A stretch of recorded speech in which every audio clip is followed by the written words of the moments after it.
Hello, everybody, and welcome back to the Onward VR Master League postseason Group B round robin. My name is NightFiree with 2 E's, and I am joined by several casters today. You can only, well, you can't really see them, but we have Theta. Theta, how are you doing today? Excellent, thank you. Glad to have you on board, as well as Sleepy in the analyst desk. Sleepy, how is it up there? Going well. Sorry, just coordinating with our teams a little bit here still for the first round, but I am excited to get into it, that is for sure. Oh yeah, it is going to be a really interesting start to this group stage. I mean, you want to talk about a good way to kick off a Sunday afternoon. It's going to be with this beginners ALG matchup. ALG, both of these teams were the teams that the majority of our desk today picked as the winners of this group stage. And so we're going to see what's going to happen here today. If ALG are bringing the thunder, if you will, because they are really getting tested. They have just won that the Challenger Cup. That is a great achievement, don't get me wrong, but it's a different thing when you go up against a team like beginners. Am I right, Theta? Absolutely. They're at a completely different level than most other teams. They are, yeah, a very dangerous group of players that you have to be watching out for, because they will they never give up. You know, they're a team with so much experience that they've done everything. They've come back from 3-0s, from 3-1s. They've dominated 3 maps in a row, won 4-0 every map. They've done it all, so to speak. They've lost, you know, at the top. They have the most experience, I would say, honestly, out of any team in the entirety of the top 10. And so I'm very interested to see what beginners again bring to the table. But at the same time, ALG is the dark horse, the Challenger Cup victor. And honestly, I don't know what to expect, because these teams don't play each other. You know, ALG hasn't played any of these EU teams, I don't think. Maybe one of them in the Button Cup. I'd have to go back and take a look at who they played then, but I don't think they've had the opportunity to face off against these EU squads, and so it's going to be really interesting to see how this fresh team goes up against that EU batch. That's what I'm really looking forward to here today. Let's get into pick bans, kind of assess what we might have coming at us down the pipeline. Theta, what do we have for bans today? So, first of all, ALG is banning Downfall. Okay. And beginners are banning Cargo.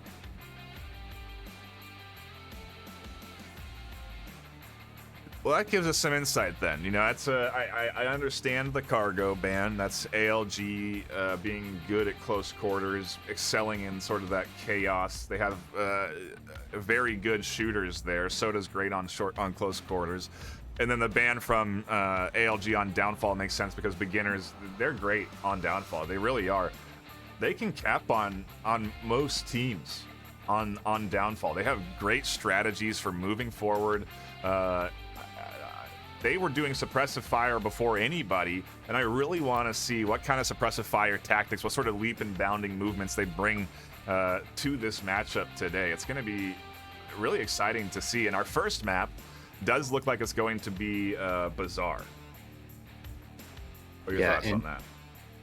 Well, just backtrack a little bit. So they have faced each other from the Hiatus Cup. Okay. The hiatus tournament, whatever you want to say. Interesting. And Aimless actually beat them the first time they faced them, and then they were in the final and beginners won.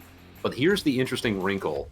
ALG has completely reconstituted their roster since then. Yeah. So it's really up in the air. You don't know. I think there's only 2 original members from that squad that are still on ALG and playing. So you don't know what's going to happen.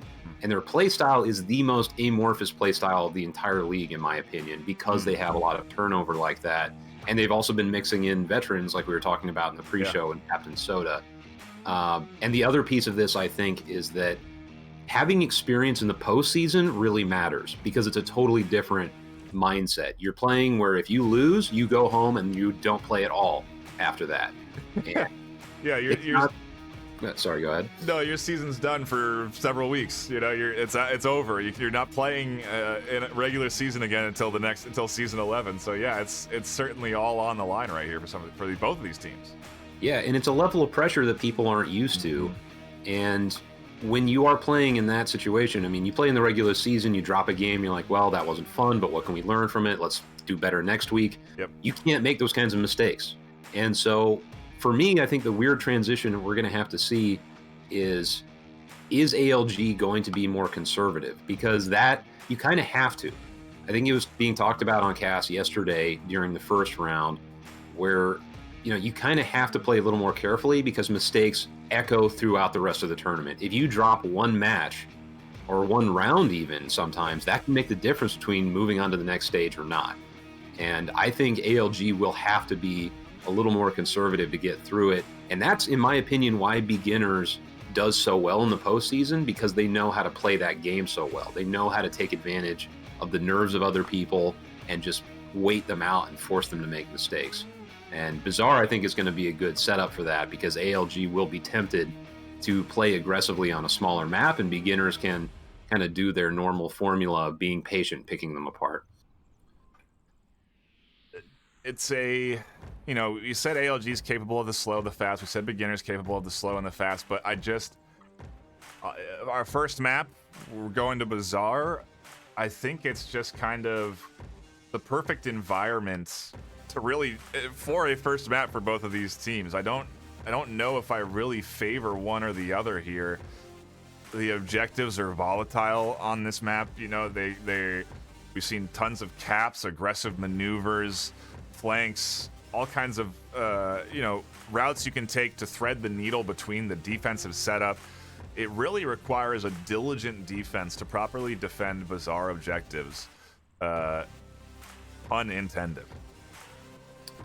Yeah, and that's going to be an excellent test. I have to say I'm personally glad that they banned Downfall because that's going to be the kind of game we all expect, and this one gives us the opportunity for more volatility, as you said.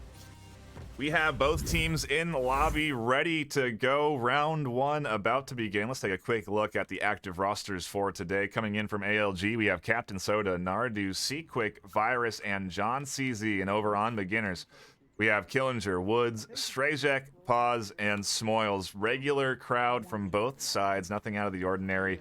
Let's see how beginners set up on defense for round one of map one of Group B. Well, we already have a line of ALG players, 4 of them pushing into the west. This has become a little bit of a trademark for ALG of either a full team or at least 4 members going in one direction. You know, you're really right on that, Theta. I've heard from several players now as well. The ALG style is very team-oriented. They're almost always together. And if you can catch the ALG movements, then you know where the good chunk of the team is headed. you know, you have a good idea. Here we have a nice setup from Pause early here to watch for the rotation that is coming out here. Seemingly Virus and John aware of the risk of peeking out of this corner, as is Soda. They've done their homework. They know that anyone can be looking down this north lane right now, and Soda is trying to ID things. John's trying to find an angle. Oh, he might see Pause through the crack here, a very tight angle. No, I don't think he IDs him.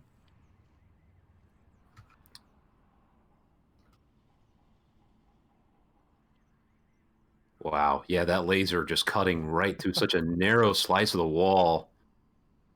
And if John comes into that space, he is not going to have a chance to fire back. That's just too narrow of an angle, I would suspect. Pause dialed in right onto him, but he can't spot him behind those crates. John is staying just low enough. And again, it just shows you the knowledge that these players have. They know the risks. John just bounces out there. Pause calls it out. And that's how he has to cross. You get as far out as you can behind those crates. Now Pause's position is known. He's out in the open. There's plenty of shooters here to take fire at Pause. Soda swings wide and finds a pretty easy kill. And just looking on the map right now, I'm seeing C-Quick as the lone flanker. He is trying to come around into the east. He has been playing this role, I've noticed, in several games where he's sort of the guerrilla. He goes out and on defense, he will push and get in people's faces and then bounce away. And then on offense, he plays this flanker role. Let's see how they coordinate this.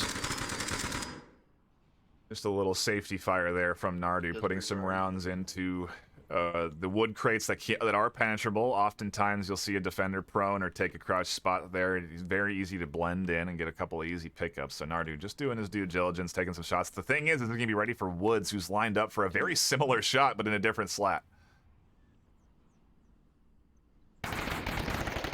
Yes, he is. Woods misses on the corner. Nardu goes for the swing, challenges him there, and finds the kill.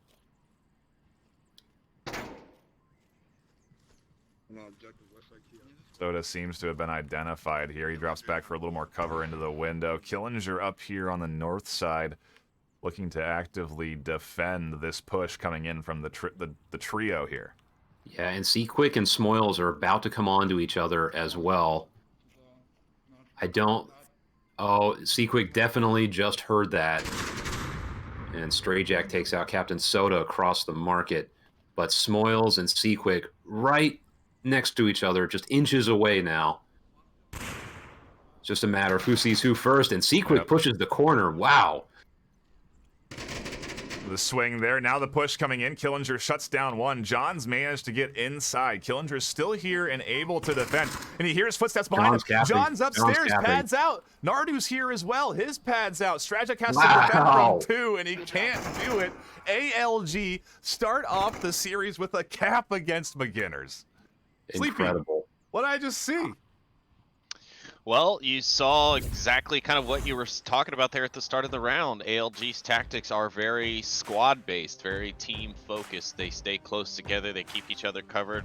They did spread out a little bit there towards the end, as you saw, but overall they did a great job at just kind of picking off the defenders, and their cornering ability is on tier 1 right now. I mean, both times that they were able to take out a couple of well-set defenders in their angles, and they were able to do so by just cornering with good speed and aiming at the right spot. I mean, when we saw Nardu get shot at by Icy Woods there, you know, Icy Woods took shots. He had a minute to back out there and reassess and come back around that corner.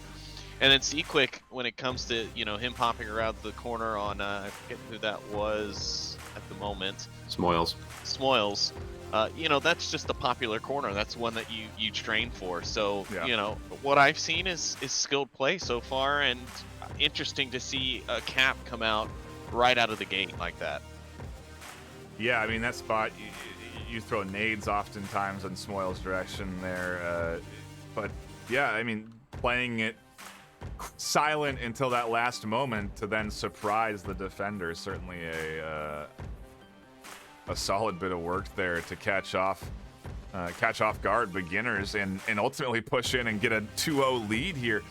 Again, though, Kayot is along with a couple of other objectives, very hard to defend. Yeah, oh, absolutely. But what I will say about the beginners' defense and what they did a great job of, was, they identified the west spawn first, and immediately they rotated over an extra man. Killinger rotated over to help support, and then Paz was up there watching that angle. And unfortunately, he does get picked off, but ultimately it was still a good attempt from beginners, and up until the end, their defensive rotation was good. So.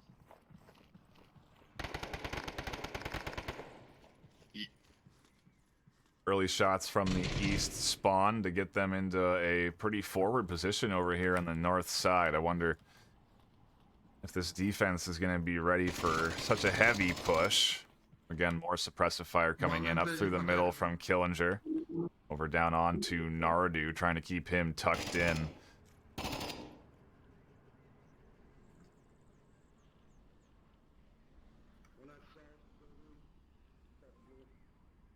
One is east blue room too.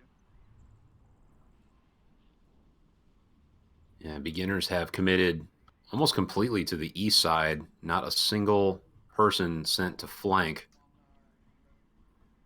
So, slightly different strategy than what we were seeing from ALG with the single flanker coming around on the opposite side. It looks like beginners are just going to concern themselves exclusively with the east and the center. Yeah, saved by that hitbox, you lucky fuck. Killinger blue room. Grenade.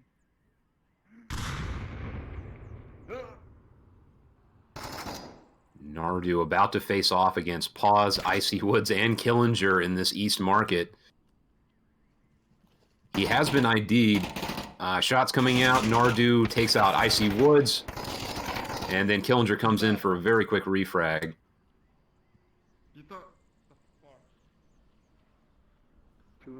And they're going to have to contend with Virus holding this angle from the back of Kiot facing east.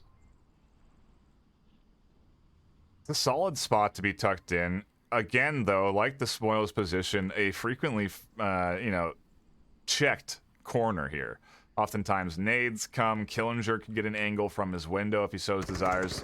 Oz can't quite see what he wants to. Soda looking for a little slice of life. Killinger finds Virus in that back corner, just like I was talking about. Peeks up through the window.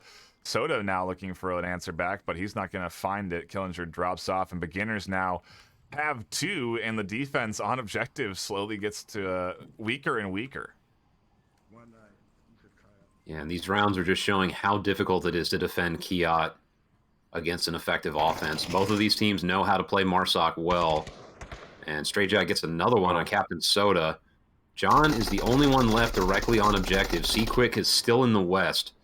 And Straight Jack is moving into the rear, and he trades with Paz. Straight Jack now, and Seaquick rushing back into objective. It's an impossible task for him. He has to check so many angles. Oh. Actually, because it was a self-down, they get 2 points. Oh, man, it's counted as a cap because, oh my goodness, that is brutal. Wow, we're not officiators here, but I can't imagine that counts as 2 points. But,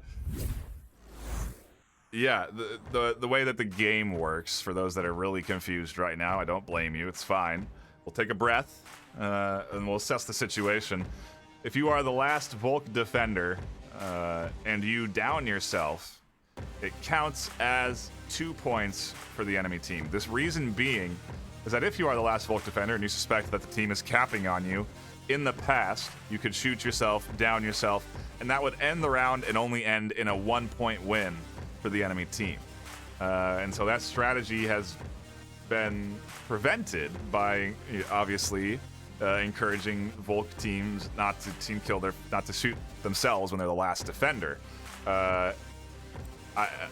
We'll wait on whatever moderation says, but I'm just gonna go out on a limb and say that that's gonna be 1 point instead of 2. I can't imagine that we would count that as 2, but that's what's happened. Yeah, I think you're probably right about that. I don't think they'll let that stand. I didn't see it. Did either of you have your cameras on it? I mean, it didn't look. Yes. And I heard his silenced gun shoot, so no one else had the silenced G36. Yeah, he was running out to meet Stray Jack. I was following him, and he shot himself in the head on accident, for sure. Well, this is interesting. It seems we have a I think that was maybe an unintentional round start. Maybe they're Oh, again, the auto start possibly running. we'll see. We'll see what's going to happen here. But yeah, that was a strange. I mean, you could. What a weird thing to have happen in the. I would say, yeah, so long as it doesn't appear to be intentional in any way, yeah, it shouldn't count as right. as a suicide rule 2 point there. But That- again, we're not officiators, so we'll have to let moderation decide. Yep. Until then, we'll just have to continue capturing what's happening, and what's happening is the match continuing. Yeah, ultimately, it's not going to play an effect unless beginners get a cap next round. But that is I think ALG's. what it really shows is Go ahead. that ALG is confident. I mean, they got a cap in their first Marsoc attempt. What's to say they won't get another one, you know? Yeah. From the window. And we're seeing almost an identical formula this time around. 4 in one direction and C-Quick sent on a flank. This time they are coming through the west, although they're not as concentrated as they were last time. Still very strong west presence. And they have spotted Killinger, and he was just saying he is not going to peek again. Sounds like a good idea to me. Just spotted Captain Soda crossing the street. They now know that there is at least one, and like you were saying earlier, NightFiree, if you see one ALG player, you should know there's a group of them nearby. So they can probably guess now what the push is going to be and where it's coming from. And Icy Woods is positioned on top of this back alleyway. Oh, and he goes down just as Captain Soda is starting to peak. Such is the law of Onward, as we all know. Seems like Soda is dialed in here, waiting for this Woods rotation on this end, though. The question is he going to catch him soon enough in that window? Because I think, oh no, that he's protected from that angle. He's tucked himself enough into the corner. He's waiting for the exposed move from Woods. Certainly a smart way to be holding that. Now he's checking the window right when Woods is there, so he most likely spotted that cross. And if he didn't, Woods is fortunate enough to keep his position secret. Killinger's still here, holding this slice of life, trying to get picks as they cross out. But I think it's too tight of an angle. He can't actually track when they come out from that cross, and so he hasn't caught anybody. And essentially, everyone from ALG that's wanted to cross has.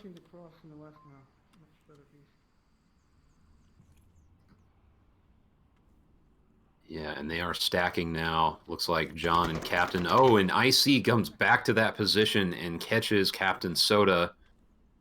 John is now isolated in that far southwest area. I don't think he was ID'd on the cross, so IC Woods could potentially get flanked depending on how he rotates. If he rotates, I should say. I like Meanwhile- John's drop back here to switch it up. Ooh, Strajack catching one out with a nade. But this rotation is going to snag Woods for John. A good bit of movement gets him the kill. Strajack finds his confirm in the street. And the rest of ALG is slowly working their way up across that east side, but Paz is right there.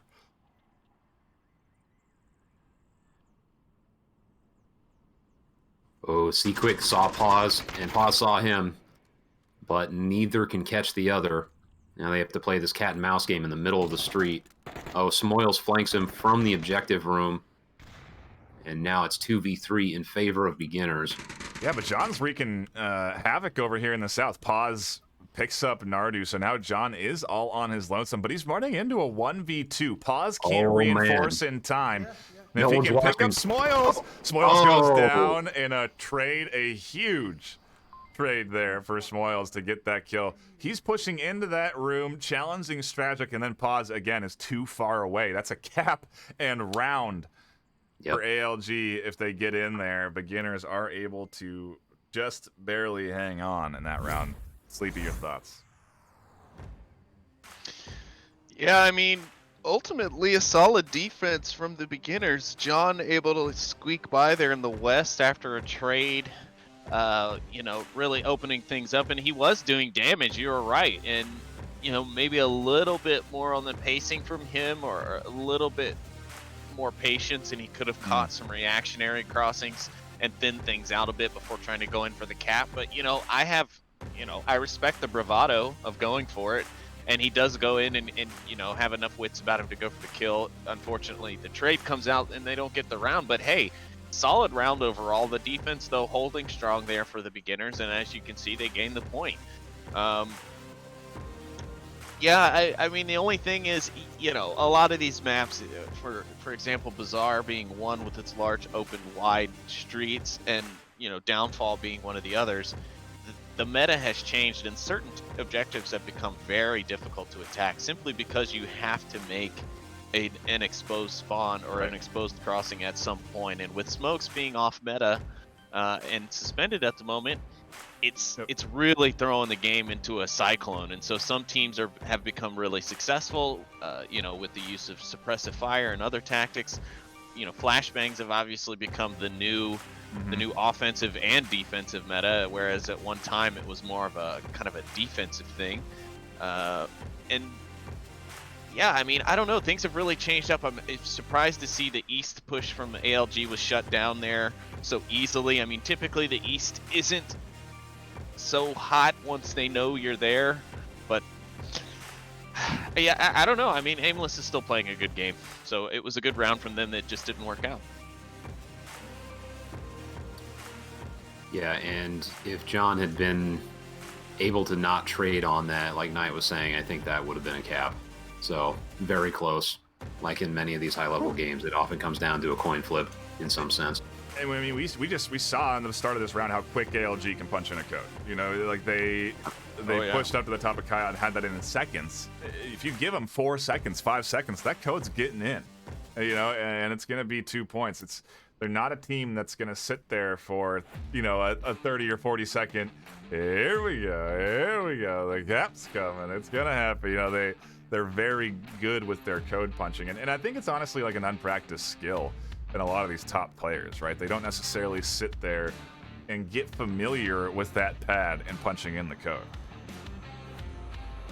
Yeah, some people just have that gift. They can do it extremely fast. It seems like the moment the tablet comes out and they tap it, it's over.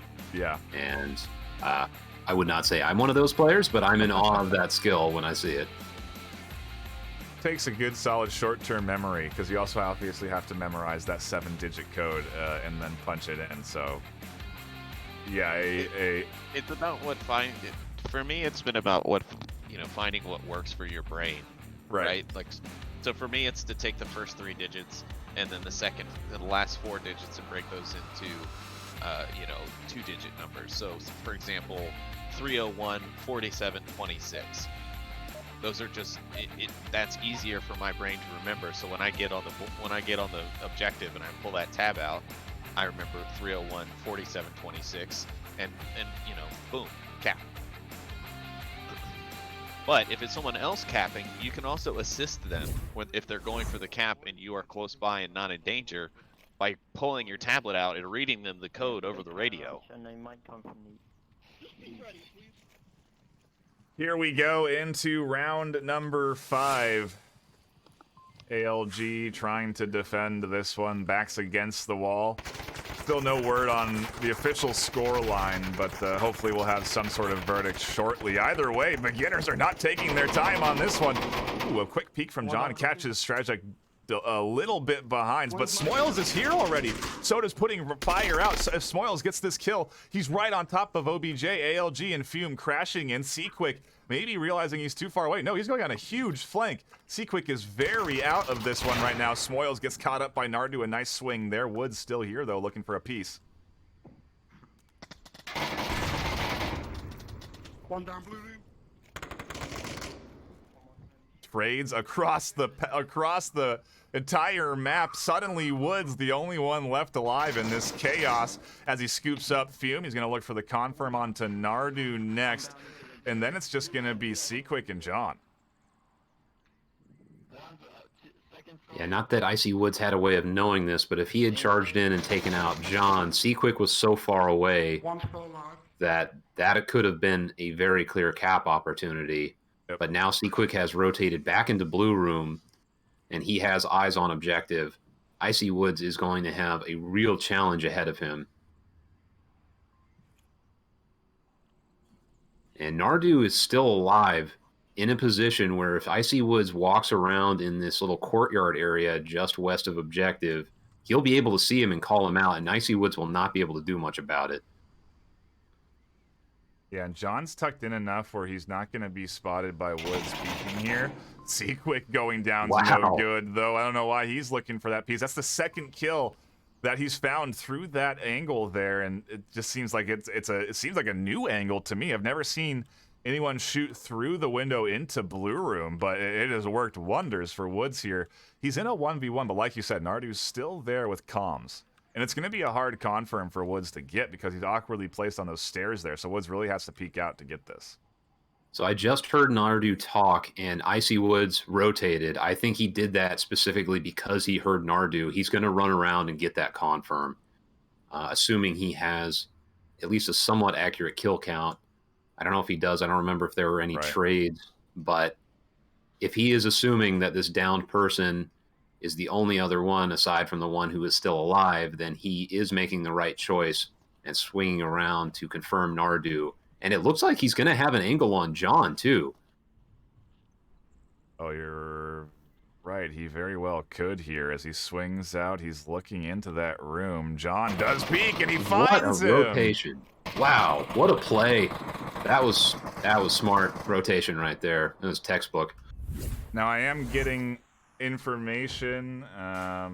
Maybe this is not the final round of this map. It could be that the official scoreline is now 3-2 because we had the bug.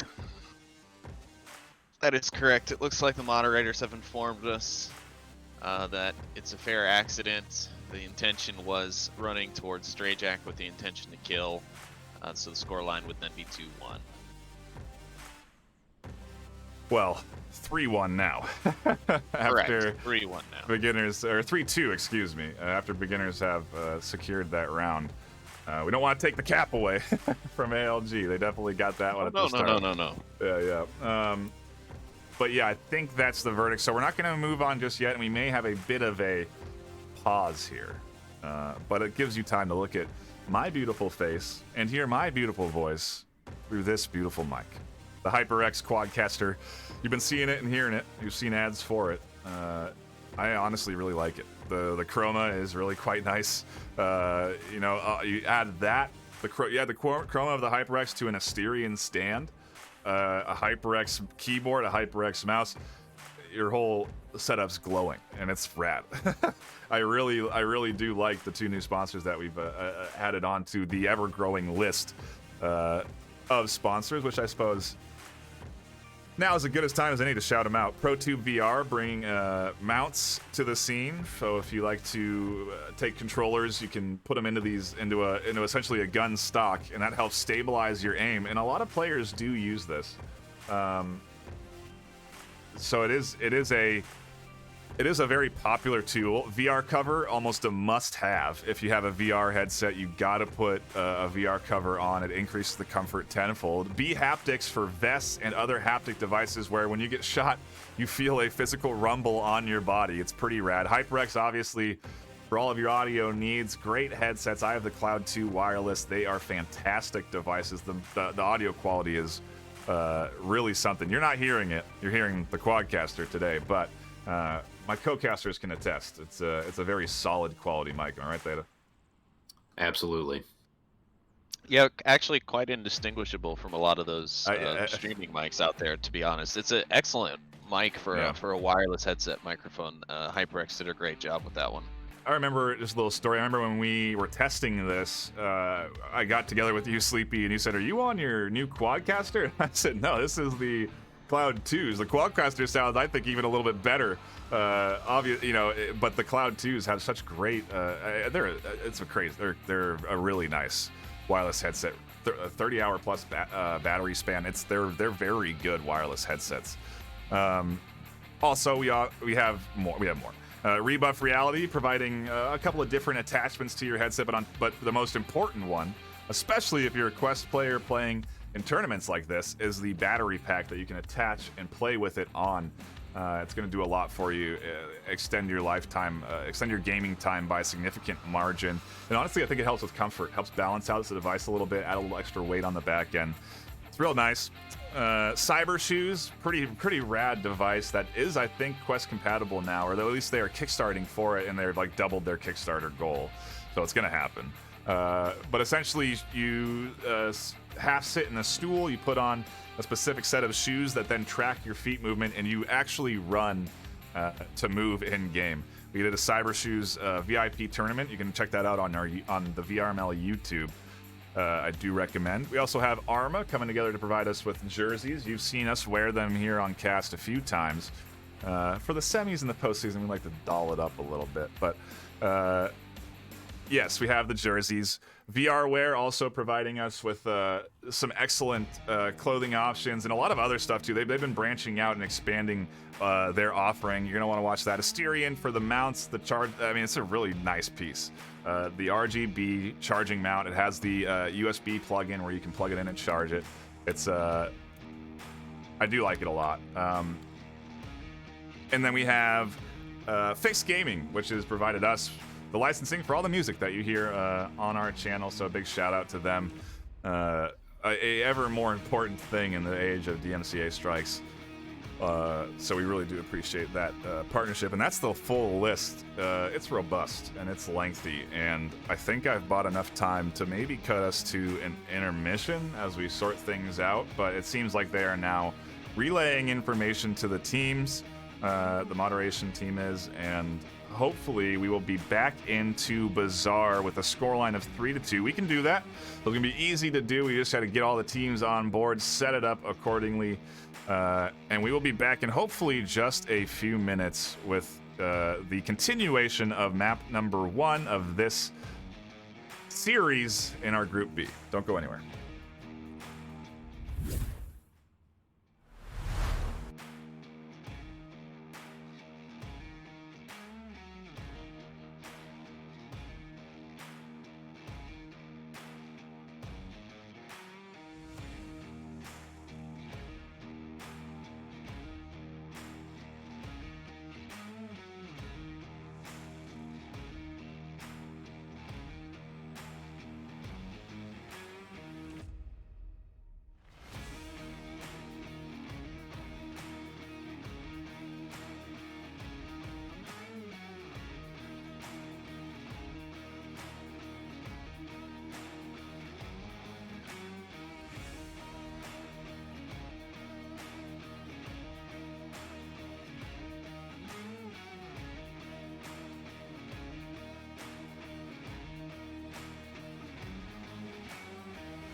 Welcome back, everybody. Thank you for so patiently waiting. I know we're all on pins and needles today. There is really good action right now that is unfolding before our eyes.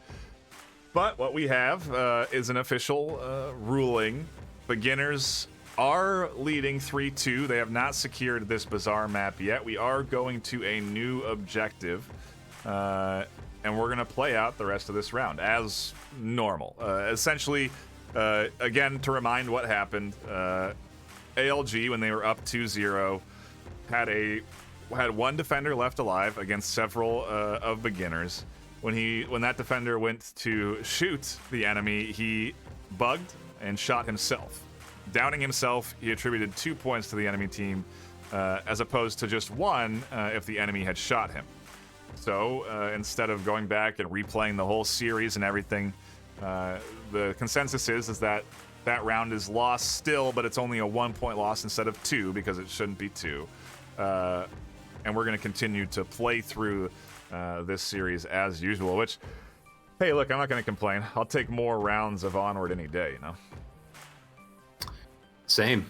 And I'm glad they made that choice because that was such an unfortunate situation. Yeah. It was clear it was an accident, at least from my perspective, and it would not make sense to make that point stand.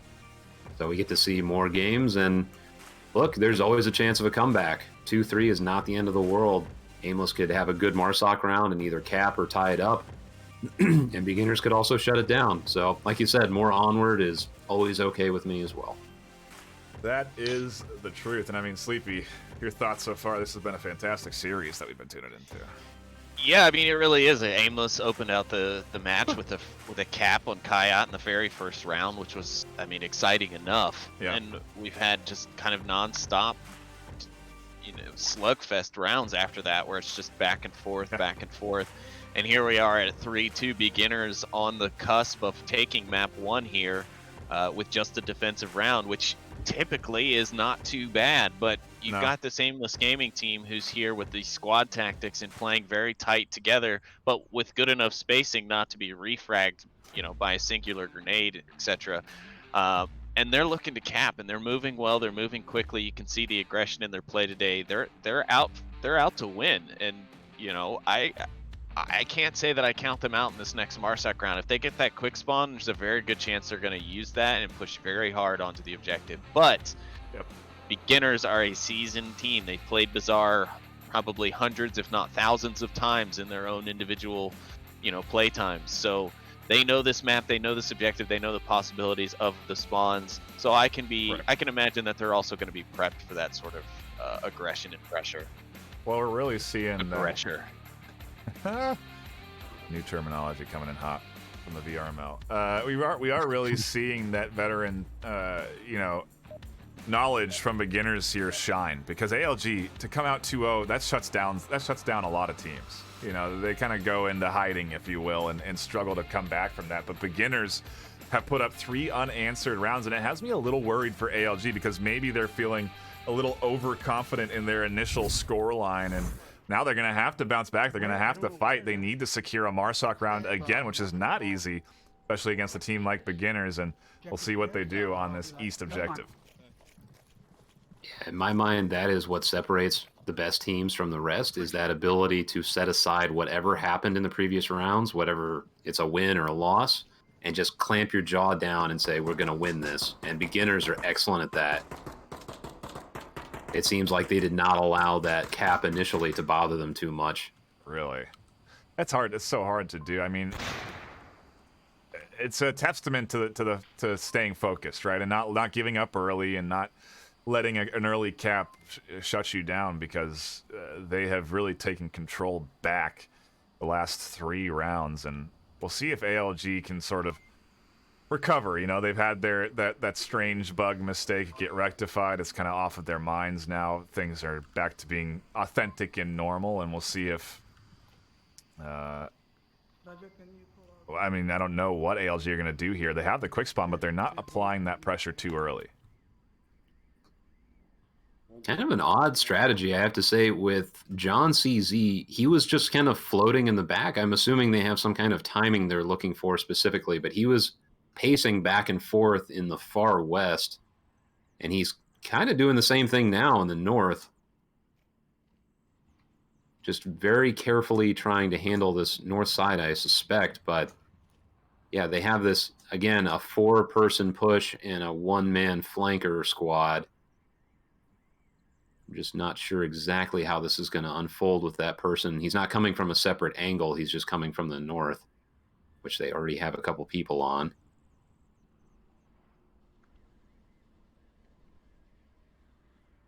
And they're just hoping somebody is going to get peaky, but if there's a team that does not get peaky, it is the beginners. Well, they're expecting probably a bit more of an aggressive push, too. They ID'd that quick spawn right away. And so they're all, you know, I really do like this setup. It seems pretty solid. They're all tucked into solid positions. Woods way back here with a pretty wild angle all the way in through the center. He pushes up and is actually taking it. Look at that small slice. You can see where his bullet impacted there. He's taking that shot, trying to thread that needle. That is a very wild angle, but he drops off, goes back to the maintaining east push, which is not coming in. It's all north focus. ALG, a team that likes to stick together.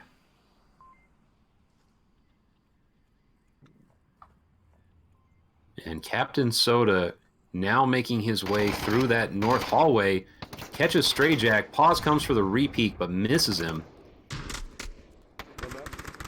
That seemed to be the indicator. John scoops up Killinger from that backside. The confirm coming in. Woods goes down. Pause scoops up one on objective. Soda still here in the north, and Pause is worried. Fumes scoops up Dr. Killinger. C-Quick pushes in, and Pause is surrounded by the enemy in a 1v4 on this OBJ. ALG looking to at least take this round. Can Pause shut it down? Do they get over aggressive on the cap? Soda's right here on the corner. Pause has to push this. He can't let Soda sit here, and he goes for that push. Soda recognizes the challenge, does a little pre-fire before he even gets to the corner. And ALG, hang on, tie things up 3-3. Wow. That was some serious coordination. Like you said, I think that signal was when Captain Soda fired those first shots, and suddenly 4 people get wiped out on the beginner side. That was intense. Yeah, well orchestrated push there. Contrary, of course, to what I said prior to the round start, they didn't use the quick spawn to their advantage and use that momentum to pour onto the objective straight away. Instead, they took their time. They calculated positions. They all had set places to be or to progress to by a certain point. And yeah, I mean, as you guys have mentioned now a couple of times, those first few shots were kind of the signal. Of course, we can't tell if there was any radio signal before that because we don't have that privilege. We can only hear the players when we're close to them in the game. So, you know, there may have been some radio call-outs to say, okay, we're getting ready to push. You know, as soon as you hear the shots, begin your movements or something like that. Right. Yeah, but either way, it was well orchestrated, like was mentioned, and you know, beginners just as prepared as they are, as veteran as they are, they just weren't quite ready for it. And Paz, poor guy, had to fight off what was 4 members left. I mean, they could have toyed with him and kept his attention drawn away and tried to get a cap and you know and ended this thing, but they are going to play it safe and take the round. You know, it is postseason, as we've mentioned. And it is the time to play it safe sometimes. They already took a risk and got the cap in the first round. Right. Now they get to sit on a defensive round for a possible win here on map 1. What are the odds you string 2 caps together in a single map against a team like beginners too? You can sneak it in the start of the round. You can catch them with their pants down, so to speak. But against beginners is tough for sure. It would be a tall order. So I don't blame them for locking in that round. But now they have to hold on here and defend up against beginners who have their back against the wall. It's something you don't want to have. You know, you don't want to have to go up against the beginners when they really start to lock in and get that fire lit underneath them. It is a challenge. Granted, again, we've seen them lose this season, so things are a little bit different historically than they have been, but we'll see what they can do. Shots are already ringing out. A Coyote rotation on defense gets John into a pretty forward spot. And Killinger is making his way near objective. He's going to be right up against the back of Fume, so I suspect Fume will likely, if he has not already, call him out. And Pause, Stray Jack making their way into the east side of the map. Seaquick holding an incredibly narrow angle for that cross. I don't see people holding this particular angle very often. That may catch them off guard if they decide to push into the blue room entrance near the tank. Probably one of the glossiest carpets I've ever seen.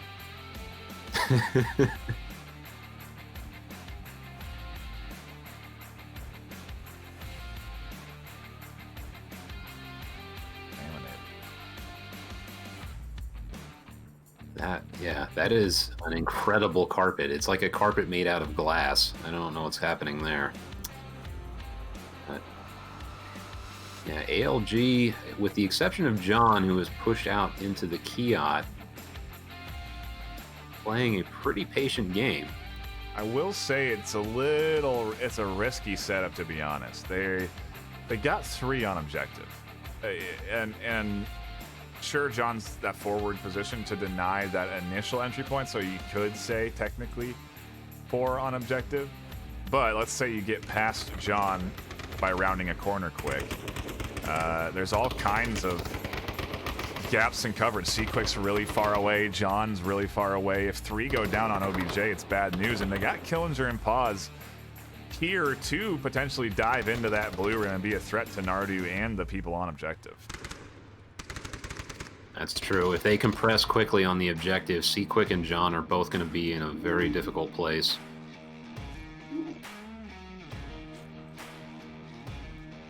And I mean, it looks like they only have one person really even looking in on the objective area in the form of Fume, because Nardu and Captain Soda, well, Captain's rotating now, but they initially only had outward-looking defenders. Stray Jack and Pause look like they're trying to extract Seaquick from his position. Seaquick runs out.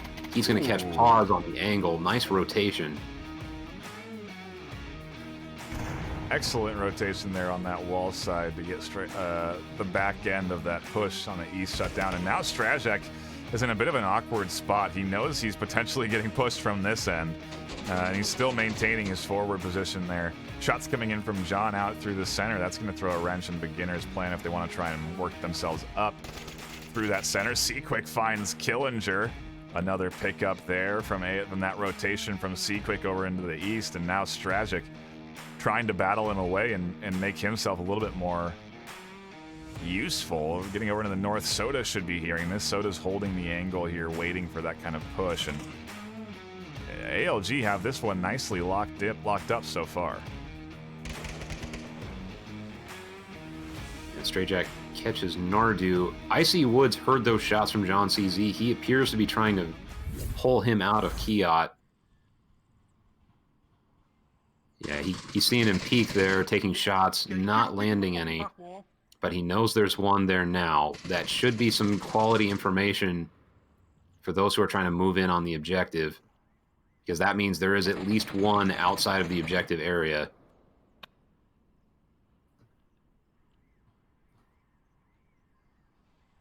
"42 seconds left.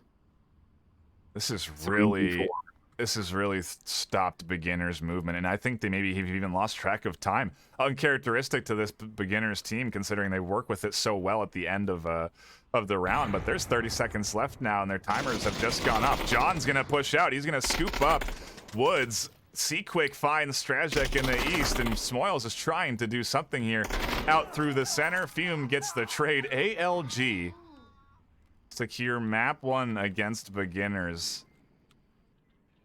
Wow.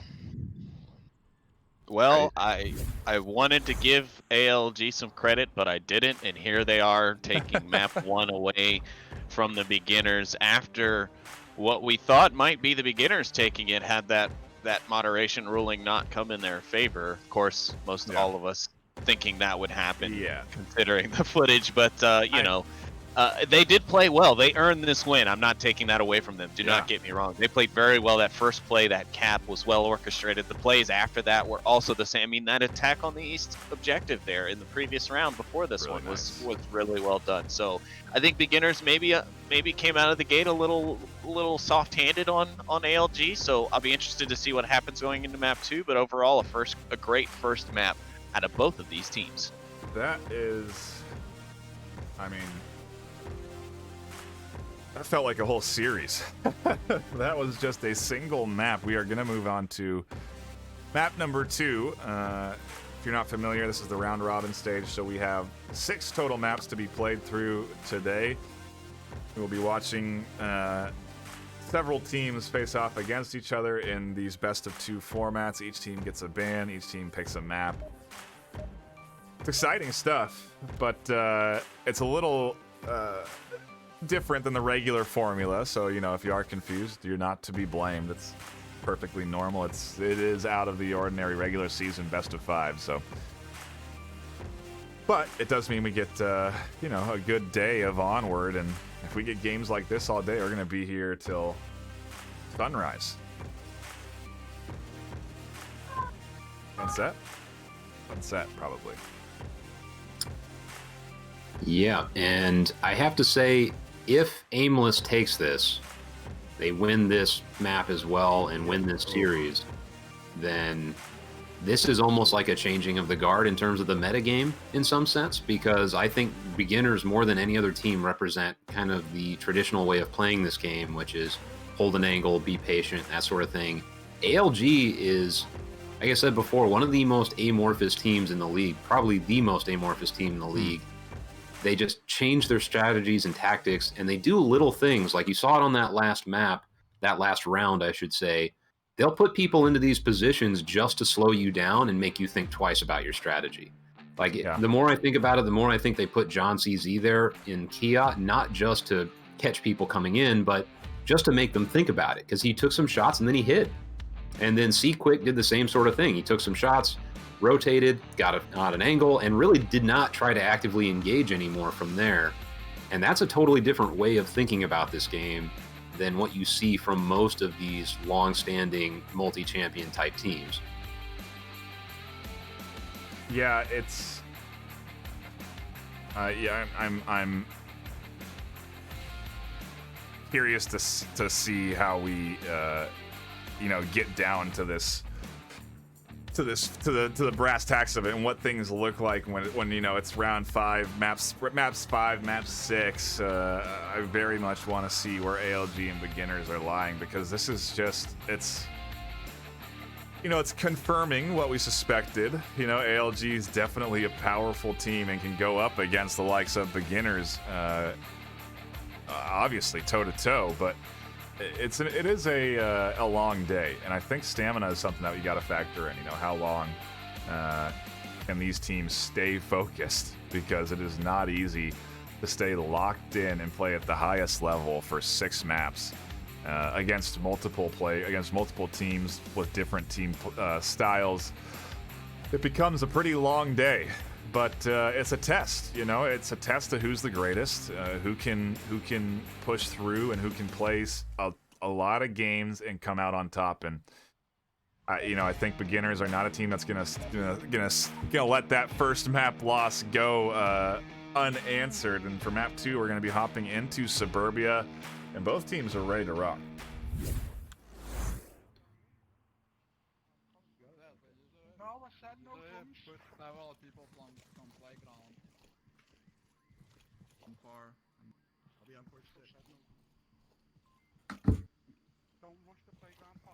Early comms coming out there from Smoils, concerned about the playground setup. A little drone gets tossed out here. We didn't see that very much on this map. I think we did actually see it from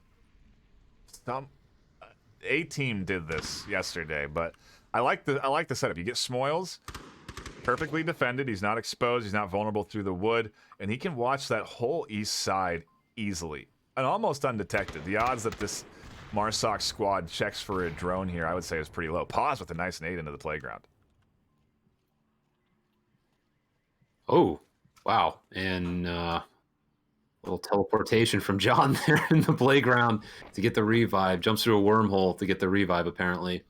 A bit of a spectate bug, and also we've seen teleport bug is a thing, so a couple of bugs on display here today, but they don't ultimately impact no what we're seeing here. And grenade comes out from Nardu, lane 1. Killinger is right behind this barrier, but nobody is actively trying to push him yet.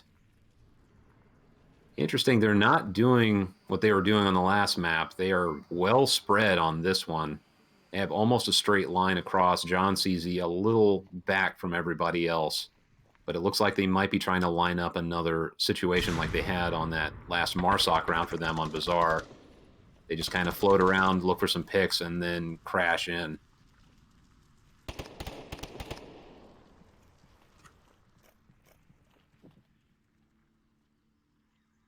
John doing a little peeking on the ramp there, on the slide, excuse me, trying to catch out an angle over the wooden fence. Doesn't spot anything and reinforces John. But yeah, it's interesting. I think that maybe it lends itself to the style of defense that you kind of throw out on this north side.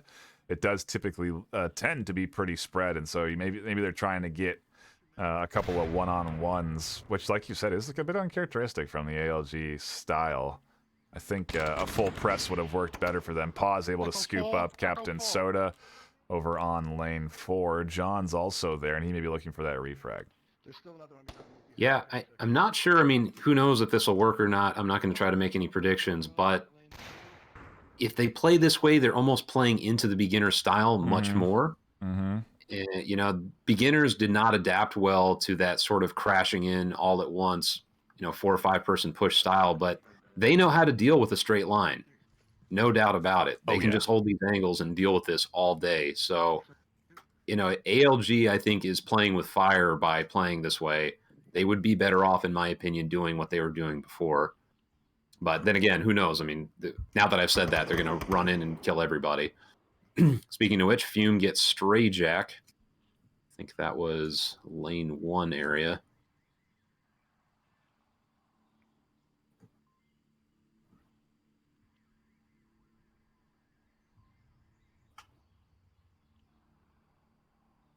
And Nardu and Pause about to find each other, lane 4.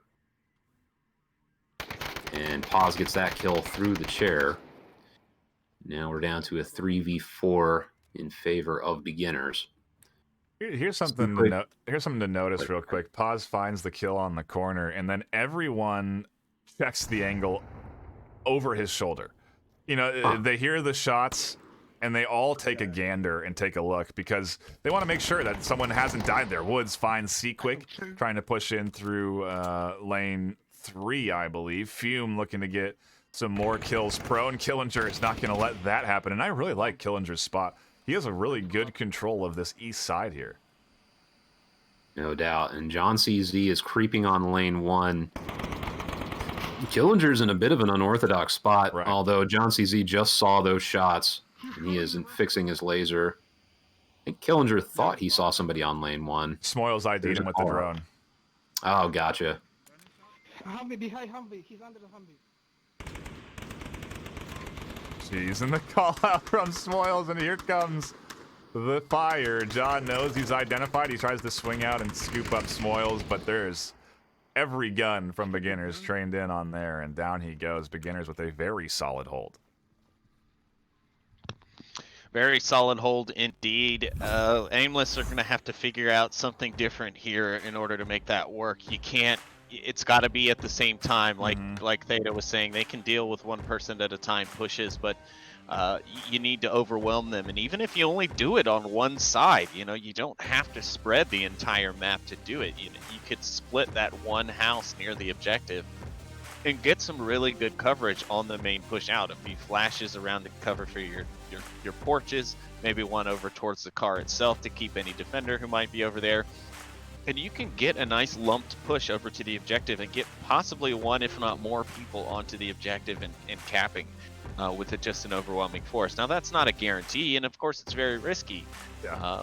But I think to play it in that 1-by-1, try and pick them off slowly, it doesn't seem to work very well, at least not in this sort of confined space. Beginners have too many little corners they can be in to protect themselves from multiple angles and not just be susceptible to that refrag opportunity, but to you know, very specific tight angle shots. I mean, you saw Killinger there, even though he was out in the open essentially behind one small piece of cover, he was able to take down positions from, you know, lanes 2, lanes 1, and far lane 1 extension over by Humvee.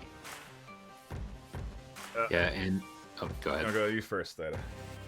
I'm just going to comment on what you were saying before about how beginners were checking opposite angles. And we saw that right as you were explaining it. Paz got that one, and then Icy Woods picked off one of the ALG members coming through Seaquick, right, in lane 3. And again, it comes down to if you're all going to take a lane like that, that strategy is exactly what you should be choosing, because that's what they're going to do. They're going to say, okay, everybody's going to start pushing somewhere near the same time. So if you see contact in one lane, check the other lanes nearby. That's where they're going to be, and that's exactly what happened. ALG is going to have to change up, because if they're going to do that throughout this map, this is going to be a quick map and a beginner win. Yeah, and I think we saw beginners doing what they do a little bit there on Bazaar, right? When they had that the sense of a lead, it started to feel like the momentum was shifting. You know, they put up 3 unanswered points against ALG. If you let that happen early in a round, it's going to be a lot harder to come back from. And to be fair, I don't think ALG is a team that we can really count out even when they're down, because they did well to bounce back from that 3-2 deficit and ultimately take Bazaar. So I don't know what to expect, honestly, out of the ALG team now. They've shown 2 different styles of play, and I think one's going to work out better than the other. But at the same time, it's a different map. Beginners, they're so familiar with this. They have great setups. You know, they're no slouches on Suburbia just because it's close quarters. That's a fair point. You know, ALG came back from a deficit in the last map. There's no saying that they won't do the same here. They've shown they're quite adaptable, and who knows? I mean, with the way that they play, they may even just be playing a certain style just to get them to lull into complacency. Who knows at this point? It would be interesting.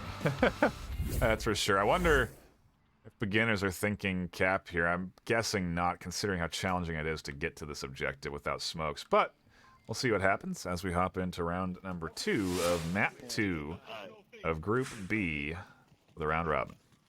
I mean, like, there's... I'll be hovering.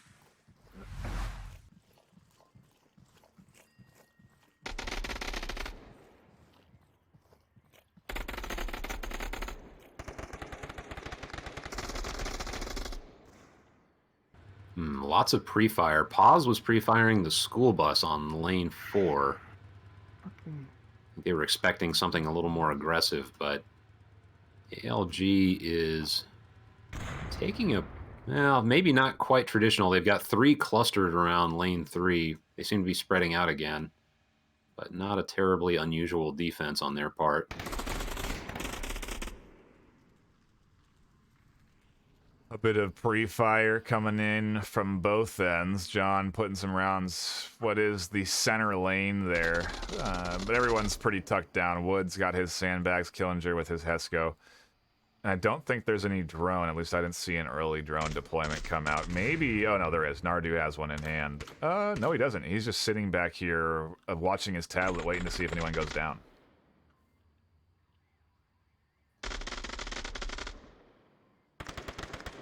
It is kind of cool to see how the meta is changing a little bit for the defense now that Volk drones are allowed. And that has caught some people off guard several times on casts. I've either been casting myself or been watching. And like on that last round, John CZ thought he was creeping in stealth, but there was a drone nearby and they knew exactly where he was. Couldn't have been more identified. In a very beginner's fashion, we have a patient and reserved offensive push here. They've got their early lead. They want to keep piling on. They don't want to just throw away this Marsoc attempt. And if anything, they're most likely looking for kills here, not cap.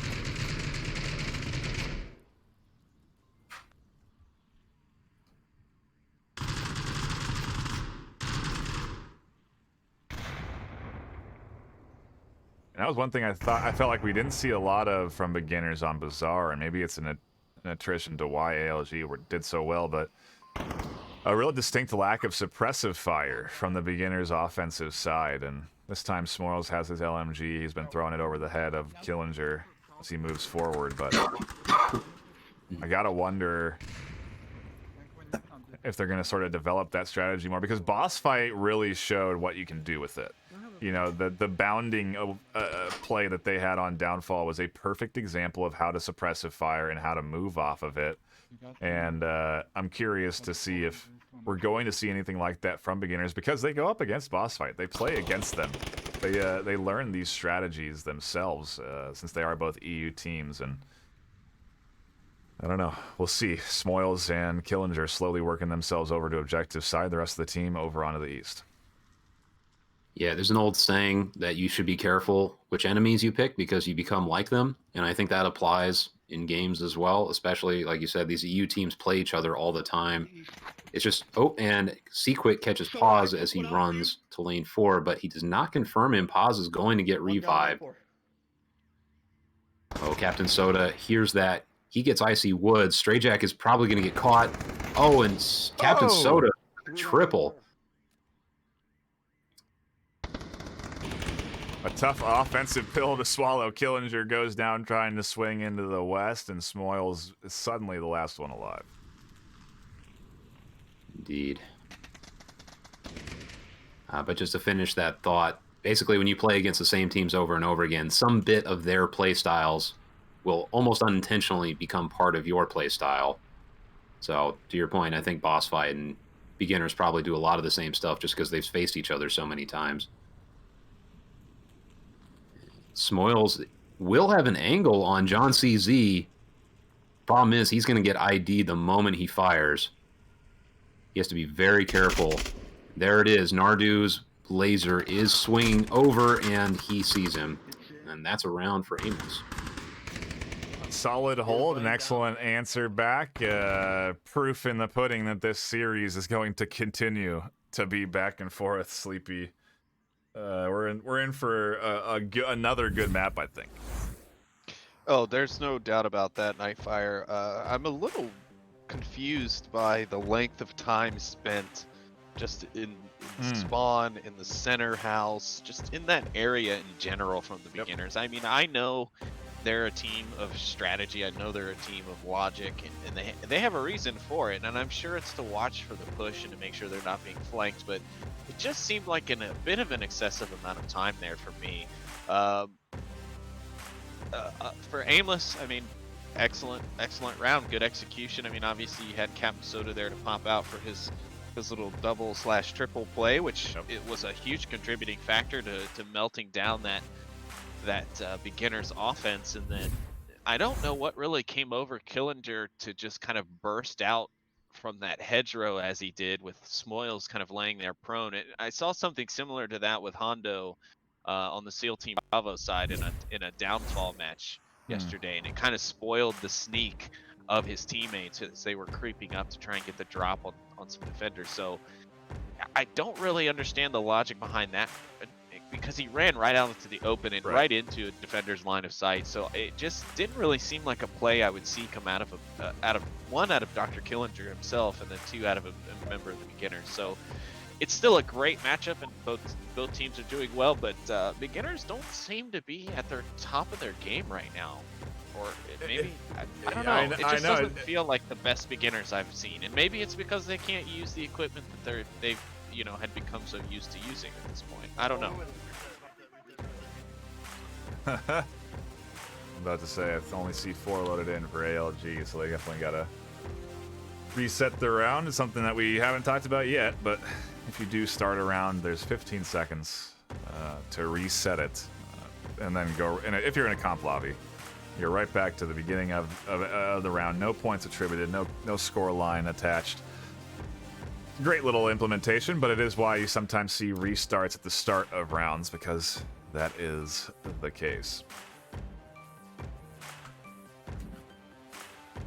Well, just to kind of stack on top of Sleepy's point, I have to say the same. I don't think they are top of the game. I think some of it too might just be, as much as they are strong psychologically, it's easy to get tilted when you get capped on first round. Ooh.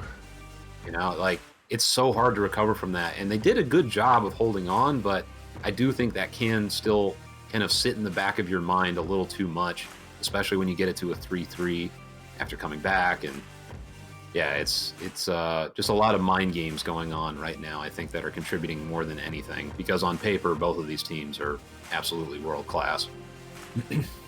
Yeah, they, I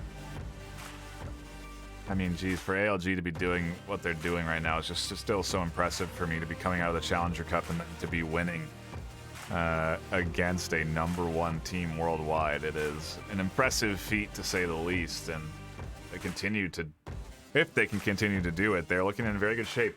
A brief spoiler, although it shouldn't be, okay? You should all be watching the multi-stream and getting both games broadcast to you live. And if you aren't, head on over to Onward_VRML. But the Vikings have won Q1 4-3 and lost Bazaar 0-4. So if beginners take this round, we got one apiece across the board going into round 2 of the group stage. Wow. This group B could be really interesting. Yeah, I think everybody was just expecting beginners to show up and dominate, but I think the picture is going to be more complex than that. Yeah.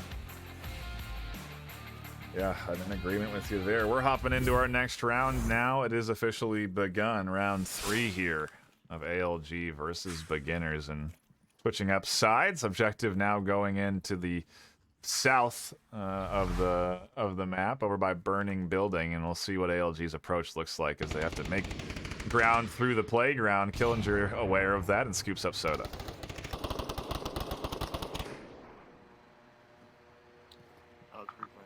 There is another drone. I'm trying to find it right now, but I can see Smoils is looking through his tablet. There's one lane 3 somewhere. It sounds like there's an air drone as well. Alright, don't move. The Age of Drones, Season 10. And so both teams trying to gather intelligence on one another before making a move. I think I hear one near me. Aimless has already lost somebody on lane 4.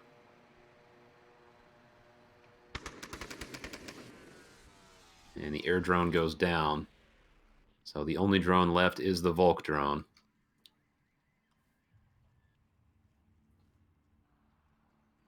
It is surprising it doesn't get used more. I guess the limitation being is that you have to pick a sniper class, which does result in only DMRs. You don't have any full auto rifles that you can pick into, and changes up your kit a little bit. So I guess maybe that's the reasoning. But it's a very powerful tool. Smoil's been utilizing it well. Virus finds one. Nardu here as well, and Paz is in a bit of a trouble. And Paw's about to find himself getting double teamed if they both push in. Although that just even things out. Aimless now at 3. I see Woods gets another. So now 2v4. Oh, and Virus catches Pause in the middle.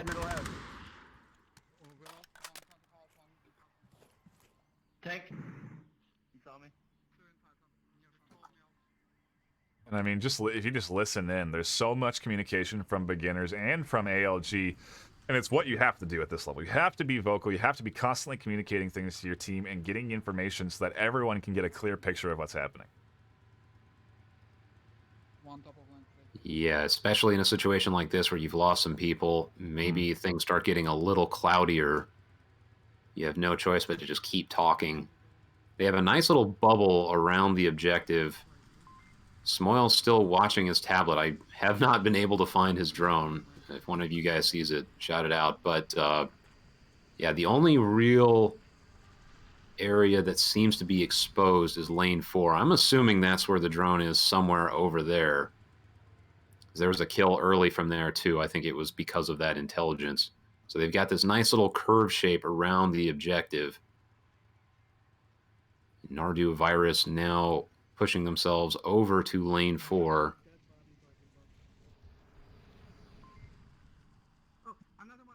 Nardu just called out that there's a corpse by the bus. Smoils just called out Nardu, so the drone's over here somewhere. Oh, is it?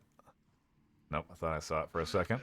I don't know where he's put it, but he's spotting Nardu and Virus, and there's a great Nade from Killinger. The information utilized perfectly. Tossed to the corner. Smoils swings for the refrag. An excellent bit of work there from Virus to pick up that kill. And now the drone recon is gone, and this side becomes weak for beginners. Found it. Oh, wow. What a spot. Yeah, Good. you're never going to be able to see that drone. Keep that spot, Sade. We'll take a look because the action's unfolding. Killinger and Woods find a kill apiece. Shut down that advance, go up 2-1. And Sleepy, where was that spot?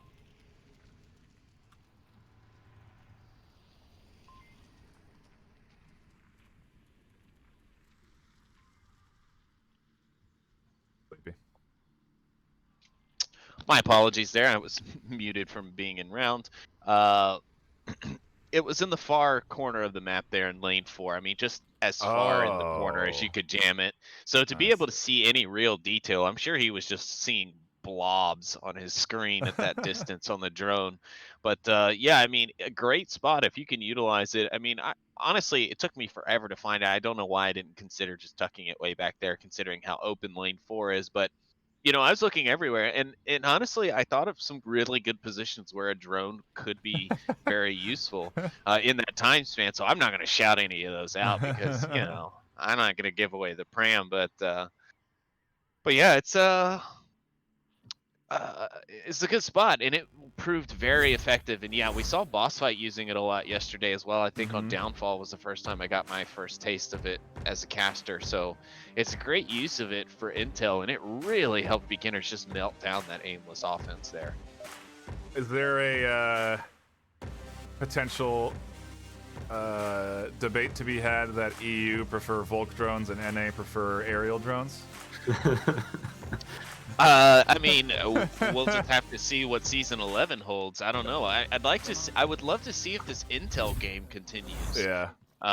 Not just in this game, but as a future meta unfolding later on. I mean, because with Volk using drones as basically spotting cameras now, Marsoc's going to need to also kind of give themselves that intel boost, and the only way they can do that is that aerial drone. So I wonder if we'll start seeing some more skilled aerial drone pilots here in the future. Yeah, not having a drone on offense if the defense is using a drone seems like a real strong bit of asymmetry you're just kind of handing to the other team.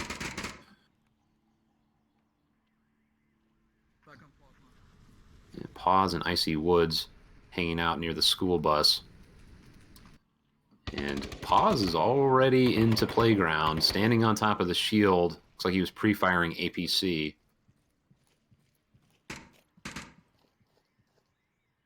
John had a very cautious peek and decided not to play that game on the corner of lane 4. Captain Soda throws a grenade over, but that is not going to land.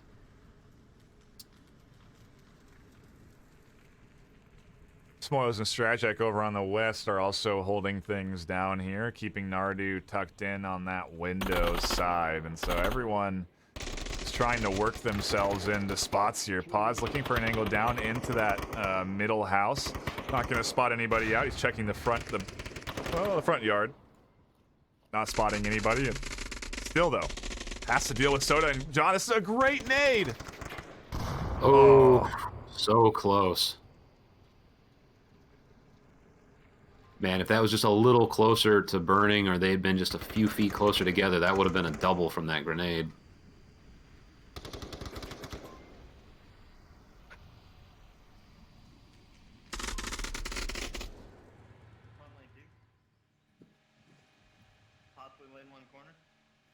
Pretty wild that we're about to hit 2 minutes in on a Suburbia round and no one is dead. It's on brand. Yeah, that too. Yeah, that's true. And I mean, it's a beginner's point. It's what's worked for them. And I feel like they weren't doing this on Bazaar. I feel like this is what we were missing, is that methodical beginner's play. The slow, easy, focused, let's get our picks. If we don't, then we move in together sort of style. The timing that they've become so good at was not necessarily there, but here it seems to be in full force. Paz taking a bunch of shots. They've got 2 inside. Tons of suppressive fire across the way. Killinger botches the nade. Strajak's in trouble. Oh. And that's an insta-kill. Hey, first floor, middle house. Smoils gets Nardu to make up for that deficit, but Virus returns the favor onto Killinger. Paz can scoop up Killinger here, but it's a bit risky to linger around in this bottom floor of that house by that front doorway. They get out, Killinger gets picked up, and now it's all down to really a select few. Seaquick, John, and Soda, who are on objective, so they have that similar sort of half-moon parameter set up that beginners did on this objective. Ooh, Icy Wood spotted John behind the Hesco and tossed a flashbang, hoping to get a rotation out of it. And they trade, although Icy Woods is not dead. Captain's around, about to run around and confirm. There it is. And Seaquick in the front lawn of Spawn House and Captain Soda on objective. It's all up to them. Captain Soda goes down. Seaquick is going to have to rotate. He will have no choice but to move. Oh, Captain Soda with the peak on lane 4. That's such a crazy peak to be taking there. You're the only on-objective defender, and he's swinging so wide on that side. I mean, he could easily have been picked up from a variety of angles on lane 4. Confident there, though, that nobody was there. Good, maybe just solid comms. They knew the kill count. They knew where people were, and he worked off of that. I don't know, but either way, a huge pickup to bring things evened up 2-2. Yeah, huge roll of the dice that paid off. Like you said, they might have just had good intel, but man, Smoils had been there, for example, like he is now. That would have been a very dangerous thing to do.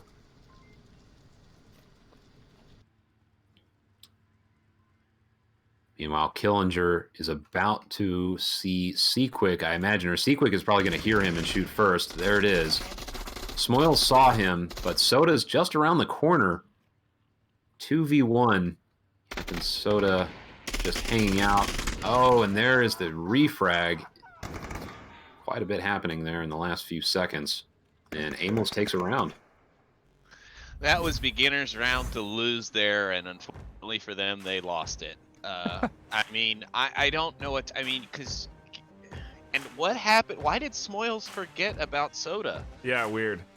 I mean, there's a lot of things I could pick apart, but I didn't think to jot anything down. I mean, Smoils was watching lane 4 intently, so Soda was making huge risks throughout that round, and while they paid off for him, he didn't get picked off, and he was able to grab a pick from that peaky lane 4 look through the playground. Ultimately, like the NightFiree mentioned, it was very dangerous because he was man on objective, and Seaquick, though he was able to see the objective, his rotation time could have been too long, depending on the attacker's position. So without knowing exactly where all the attackers are, you're taking huge rolls of the dice there with that. And then to later peek that lane 4 corner after hearing fire on that part of the map, it's just unnecessary. And so, I mean, again, it works out for him. Everything's fine. They win the round, so good for it.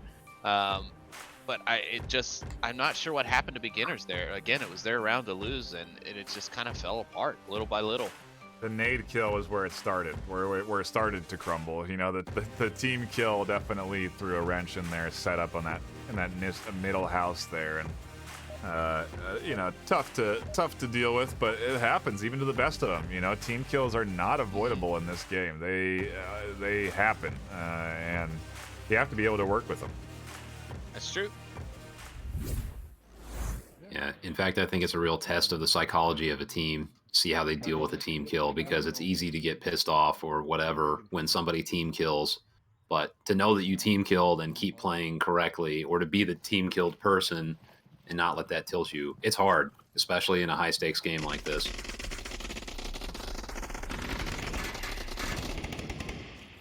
Whoa, and some quick pre-fire nearly tags a couple of beginners rotating up, and it gets them a little a time, gets the ALG a touch of time. I was thinking that we were going to see a hard crash there. That suppressive fire would have lent itself to Soda and Virus just sprinting in and challenging this defense. See, Quake scoops one up through the window. That's an excellent start. Still one middle house. And beginners stacking on the middle Lane two, house lane two. and completely leaving spawn house open. I think that is probably going to throw them off a bit. I think the more traditional setup would be to have somebody in the spawn house. I think it's first floor. I can't see in front of the barrier on the end of lane 2. Cautious. 3 ALG players now converging on the middle house. Virus peeking through the door, Nardu right behind him, Captain Soda on the opposite side near the carport. I think he's watching the stairs. Seems like everybody is waiting for some kind of move from the beginners. Virus looks, sees both teammates nearby. I think that is likely a signal that they need to start doing something. It's like right at top stair, middle house. It's interesting that the beginners are staying so quiet here. They're letting ALG do all the comms, and I haven't heard a single peep from Paz or Killinger radioing in these locations. It is surprising. I mean, you want to have an element of surprise to some degree, but you also can't just let the other team communicate freely and not return the favor to some degree. Oh. And wow, right in the middle house, a whole lot of shooting goes on. Captain Soda goes down. And we're down to a 3v3.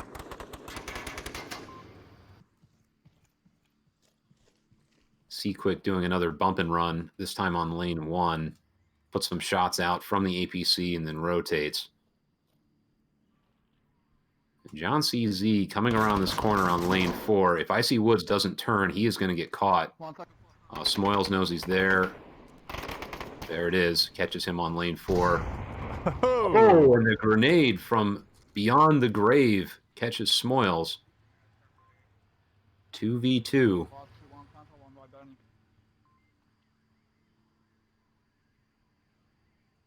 I like Killinger's spot in this carport here. He's a real threat to this setup that ALG have brought out. It's very flexible because he can look through that window into the middle house, and he can deal with anybody that comes into the carport. He's a little exposed if someone comes behind him. Oh boy, and Quick takes out Icy Woods near burning. It's all up to Killinger now. They just got called out. Virus heard him. They know he's in the carport. And it looks like they are not even going to attempt to go for a cap. They just want the they want to get the kill and get the round win. I do not blame them for that. Oh, and Killinger with the self-kill, and that's another 2-point. Wow. I mean, come on. Yeah. Oh boy. Well, we're gonna have to. I'm assuming we're gonna do the exact same thing as we did last time because that's not supposed to be 2 points.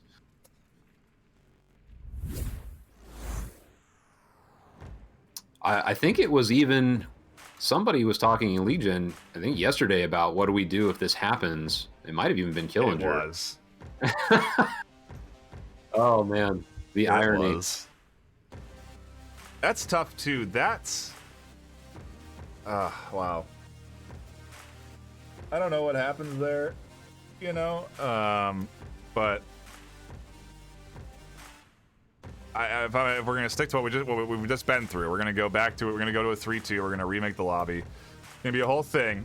And so if you could all just patiently bear with us as we sort this out, we will probably cut to a very brief intermission. Hate to do it, but we do need to have a little time to sort things up and get into the right lobbies. So just give us a brief moment. We'll be right back. Don't go anywhere. What could be the final round of Suburbia will come at you in a few moments. And I have the scoreline wrong just to keep you fresh before we move.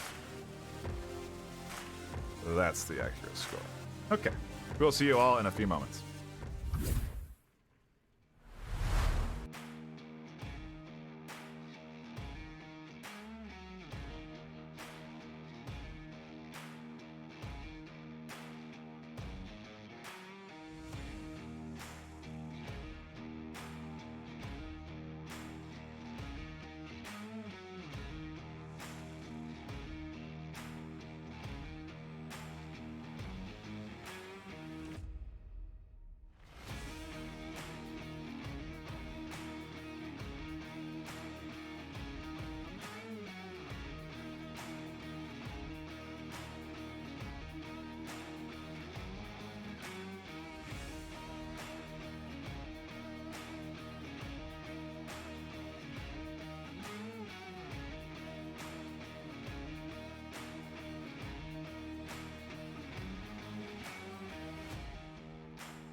Thank you, everyone, for patiently waiting for another reset. We are still here on map 2. We have 4 more maps to go today, so it is going to be a lengthy day of Onward. But scoreline is 3-2 ALG, and we'll see how Aimless Gaming handle this. If they can defend, they take 2 maps from the #1 team worldwide.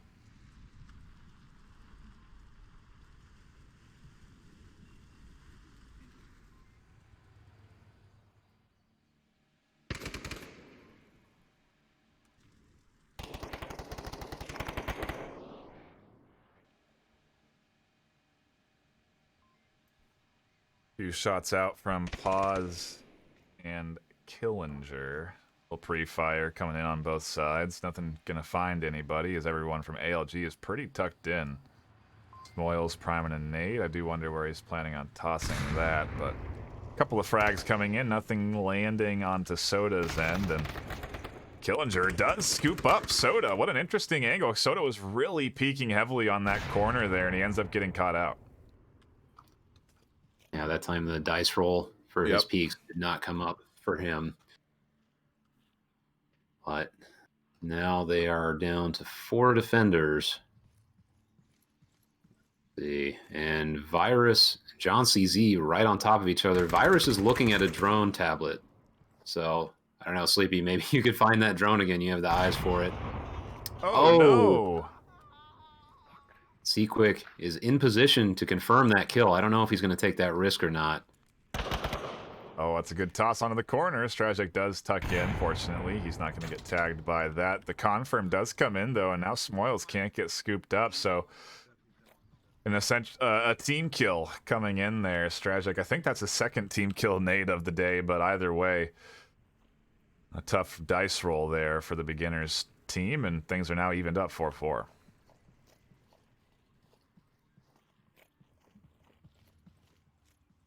I would love to know where this Volk drone is. Because they are just watching the tablet. Well, now they're charging into the middle. Virus cannot just sit there and watch his tablet anymore.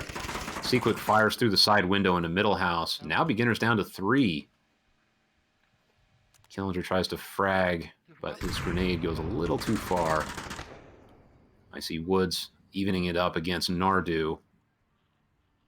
And all of ALG concentrated in this middle house. Oh, and now it's all up to IC Woods in lane 4 against 3 Aimless in middle house. This is not looking good for beginners. A massive double from ALG on the bottom floor there. Absolutely fantastic bit of play. The creep, the crawl, the rotation up to the front door there, and then to push in like that. Such a risk, but ultimately really pays off nicely. The double comes out, and now it is all down to just Woods.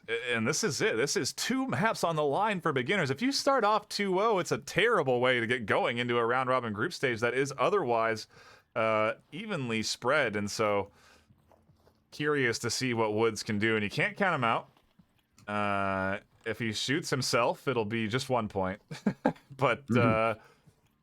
I do anticipate him to at least snag a few kills. The real challenge, of course, is going to be getting into that middle house and uprooting 2 defenders there, Virus and John. Talk about a high-pressure situation for one player. 1 minute, 20 seconds.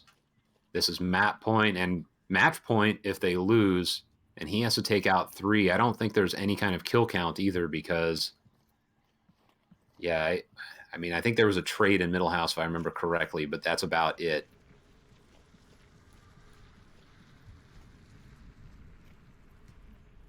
It's tough to feel, especially if you don't, like you said, if you don't have an accurate kill count, it's hard to even know what to do here. You know, there's the variety of angles that could be set up is so many, and it's gonna rotate again.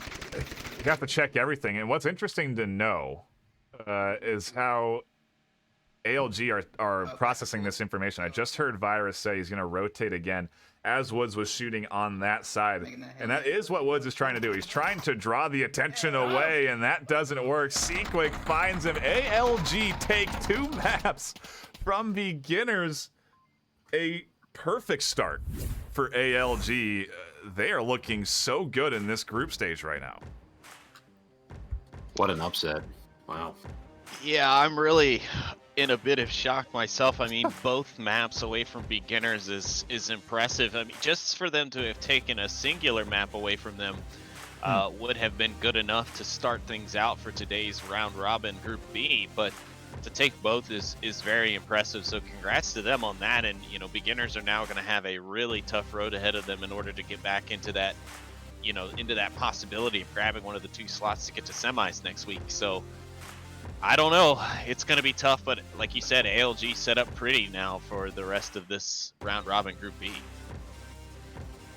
We've been going in this series long enough, so we're going to cut it off here. I could talk all day about what an excellent job ALG did, but we're going to be watching them. We're going to be tuned into more games from them. We're going to see more of beginners. There's more to come. Okay, we have 4 more maps left to play, 2 rounds, 2 series apiece, if you will, and you're not going to want to miss it. Obviously, make sure, again, you have your multi-streams up. Shout out to everyone that's tuning in. If you haven't already, hit the follow button here, because this is the VR Master League main Twitch channel where we do all kinds of esports broadcasts here. We do Echo Arena tournaments, we do Onward tournaments, we do Final Assault tournaments, Snapshot.